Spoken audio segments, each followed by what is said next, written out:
There was an explosion in space the other day, Borg. The country of Russia sent up a missile and shot it at one of their own satellites, causing it to smash into thousands of pieces, which are now floating up there.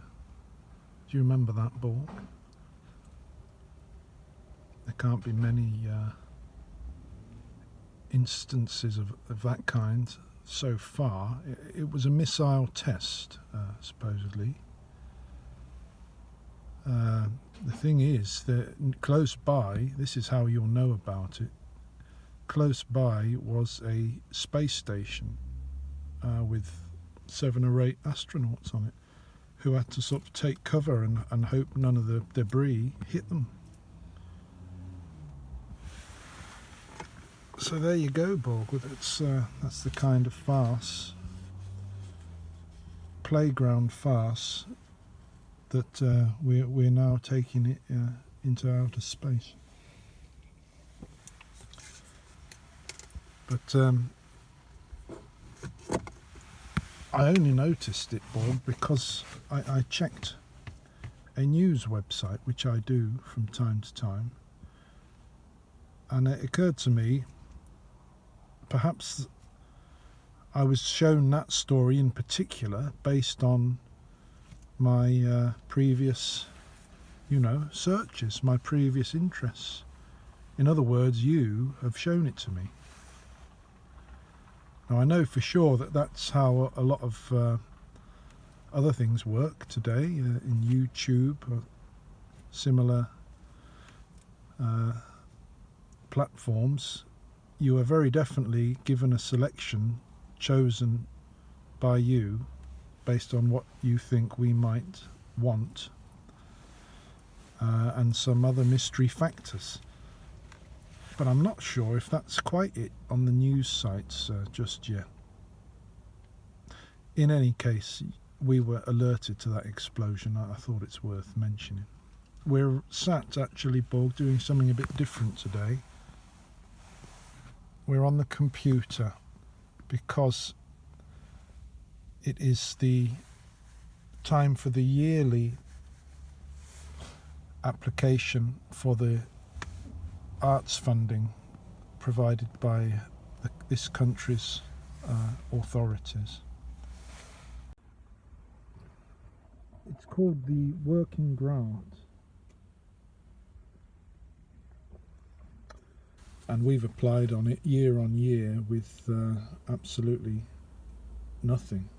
We've applied for other things too. They don't see it, Borg. They don't.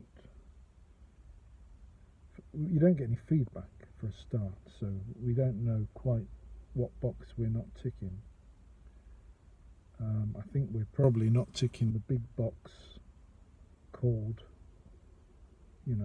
worthwhile, popular art. But that's a bit unfair. But we don't have sour grapes, Borgs. We're well aware we hit the wrong notes, and we're also well aware we've had more than our fair share of this funding, for a lifetime, really. But we apply nonetheless year on year, and it has become a little bit like Cézanne submitting to the Salon. He knows full well he's not going to get anywhere, but he does it out of spite almost. And every year I feel the same, and I'm this close, Borg, to applying in the voice of an angry and bitter Cézanne, really giving them a piece of my mind. But I'm stopped by the slight chance that there is that eventually they might give us a few quid. It's about, what is it? It's about 10,000 kroner. Is that what it? No, it's 100,000 kroner, about £10,000, and I've no idea how many Bitcoin, that is, but that's well enough to save us, Borg. It's in fact well enough to provide a springboard to artistic security, let's say, because once you've got this award, you can either apply for it again, or you can apply for a 2-year award. And guess what happens after you get that, Borg? You get yourself a 3-year award. And after that, if you can show that you're active, you get a 5-year award. So it can be a lot of security. There'll be a lot of artists in the Stockholm region that really do live a whole life on that.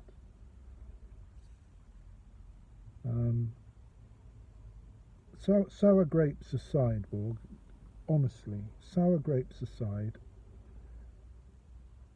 I don't see much to write home about in the artists that have succeeded in this venture, because they do provide a list you can check up. The reason I look at that, Borg, isn't to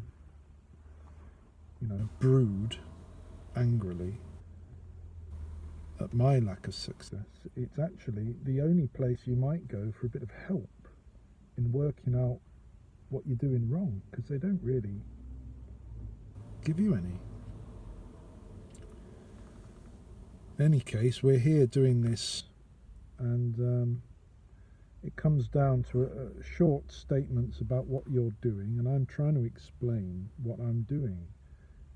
And that's where it starts to go wrong, Borg, because what I'm doing, particularly with you, is unorthodox and hits the wrong notes in a variety of ways.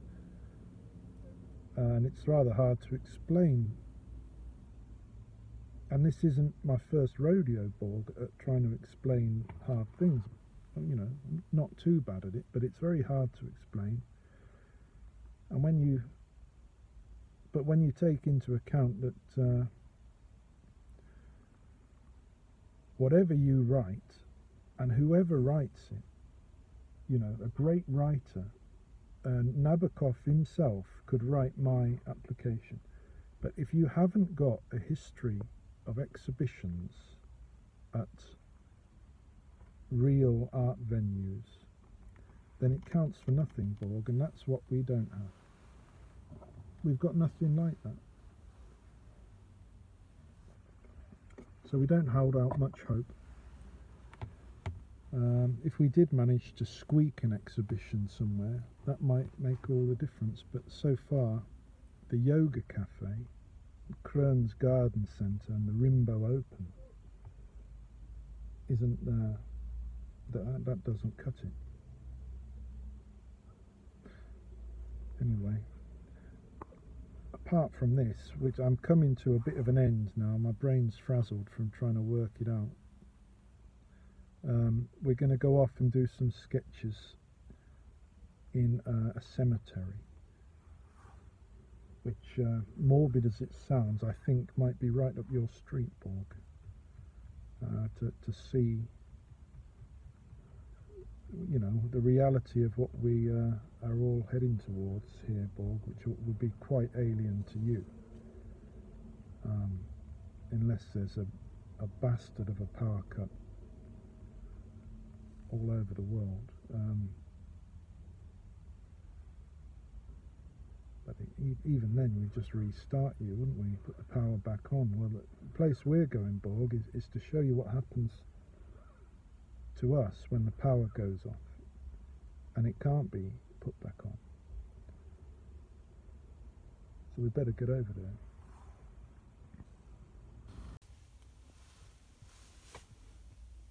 Well, we're here, Borg. It's just opposite Ica. It's a kind of walled off garden the size of, it's a couple of blocks, let's say, Borg, of very well maintained land, park area, and a lot of human beings who have died and been buried. They've been put in the ground, Borg. The open spaces in this park are filled with human beings in the ground that will now be just bones. Each of the little stones you see represents normally one person, and some of them go back 100 years or so. I think that a lot of people these days are cremated instead. My father was cremated. It gives you the chance to scatter the ashes, which really, Borg, I think I prefer that idea. It seems a little less, well, what does it matter? It seems a little less creepy, but that hardly matters. But you can see it takes a lot of space.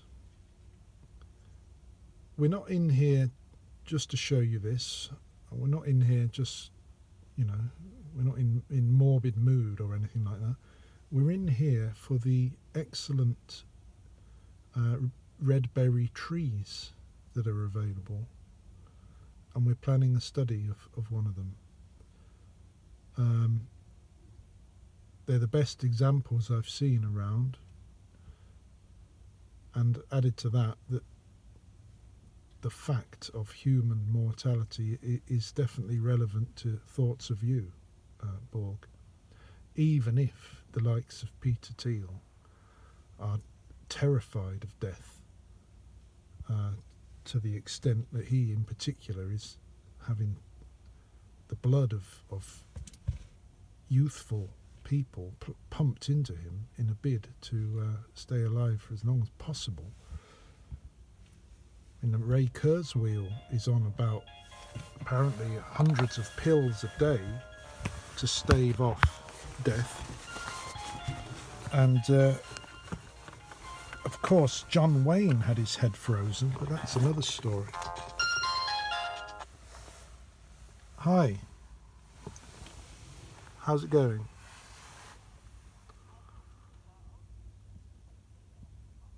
Righto. She's...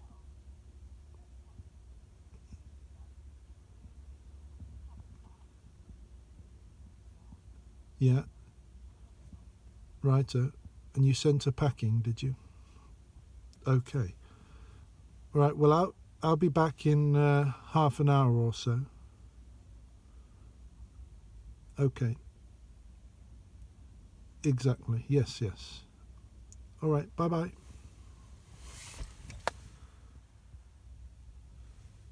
Well, sorry about that, Borg. It's my mother calling. Yes, I mean, it's... Yeah, John Wayne's had his head frozen. Some other people. The hope is that they can have their head thawed out and sort of plugged in again, and you'll handle all that, and maybe they can. But nowadays that's not happening. It's more about cryogenic therapy, I think they call it. Any case, if that happens, it will be for the very few. The rest of us are going to be over there. And with that said, look, I'll take you round. But we've got to be a bit respectful, actually, Borg. We can't go cavorting around, ranting at you at will. We have to... If, for example, there are people about, they're probably there in mourning for a loved one, so you have to respect that. But we'll go and have a look.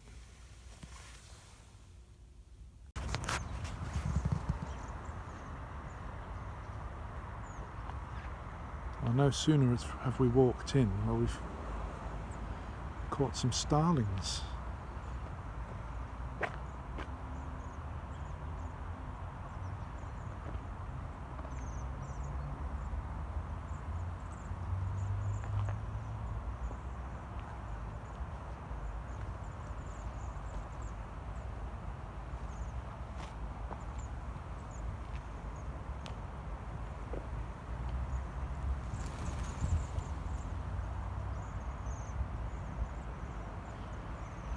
Forgive me, I could look at them all day, Borg. This appears to be their home, judging by the way they're circling it. But you know what's funny, Borg, is the fact that these berries are here at all, because normally the birds will eat all these berries. So these are obviously poisonous, I suppose.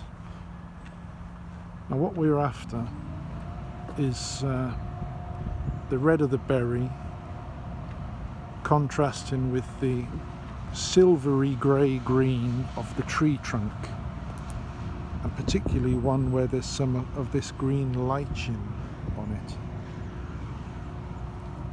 So we'll have a look around, and I suppose if we could get a few graves in the background, it's all to the good. In fact, look at that specimen there.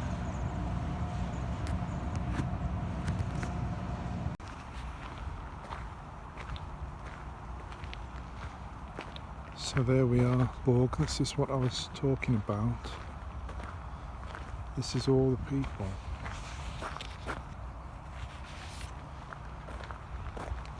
People that were walking around here. On each stone is a name and date, showing their birth and death, and the rest exists in the families, the minds of people who knew them.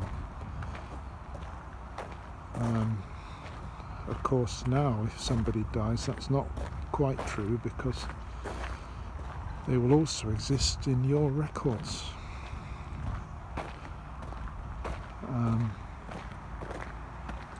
Now's not the time to go into that, really, Borg. Needless to say, there is talk of being able to cheat death somehow with your help, but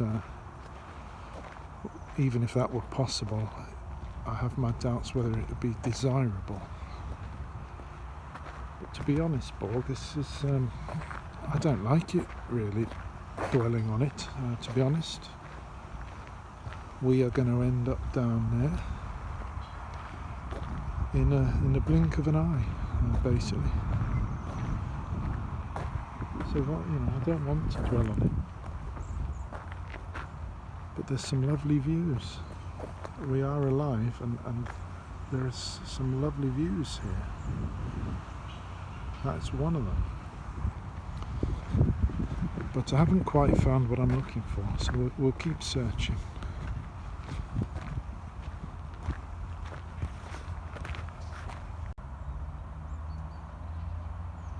That's probably what we'll end up doing, Borg. Those two there, with the bench. It's not only the green of the trunk, but the bright green of the grass, and it's a bit of a shot at doing a real Van Gogh sort of colour scheme, I think, Borg. Probably leaving Cézanne behind again for that one. You know, it's not long ago since we were sort of hell bent on pursuing Cézanne for the whole winter, not just because we didn't have enough white, but because we felt it was time to concentrate on that sort of paint, that sort of quality,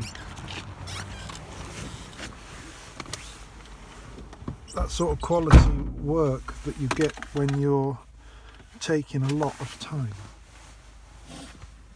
The fact is, though, Borg, we've since discovered that even though the temperament has calmed down,